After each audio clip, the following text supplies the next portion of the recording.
It's a fantastic evening. The best thing about the Pocket-lint Gadget Awards is, unlike any other awards, it's a very casual affair. There's no fussy putting on suits and black tie and trying to appease to people, even though perhaps you're not really connected to them in some way.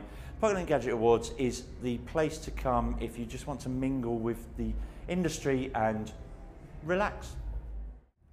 I'm predominantly from the video games industry, so the award that I was probably the most interested in was the best game of the year, and was incredibly excited by not only the whole nominee list, but the fact that there was a game on there that was an independent game. Now that's massively important for the video games industry. You have incredibly large publishers with an awful lot of money, but an independent game where it's created by a very small team to be part of any award ceremony is really, really important, I think, for bringing it forward, bringing the whole industry forward, and to show what Pocket-lint is really about.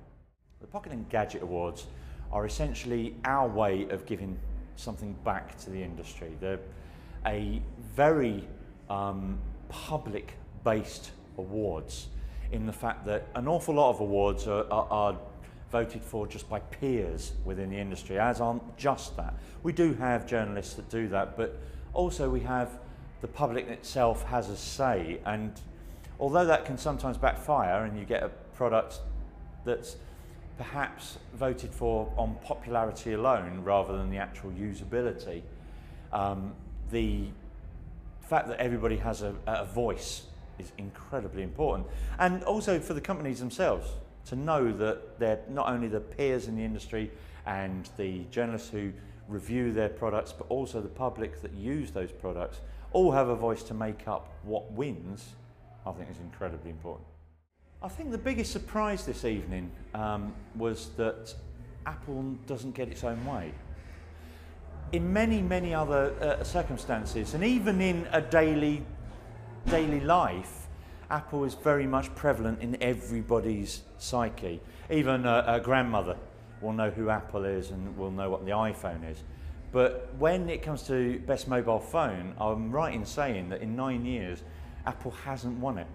And to see probably their biggest rival, the Samsung Galaxy S3, win that award is indicative of how genuine tech lovers see a product. I wouldn't say that the majority of people out there would vote for that, but it's a great award and a great nomination. Surprisingly, I think the product of the year that I most wanted to win won the product of the year category, and that was Windows 8. It's not been the most popular choice. It's not been outside of the awards nomination process and the awards voting process. It has had its critics and it has had its naysayers, but Windows 8 for me has revolutionized the way I use my desktop computer, and for me it has suddenly moved a new bar by which other operating systems will be judged.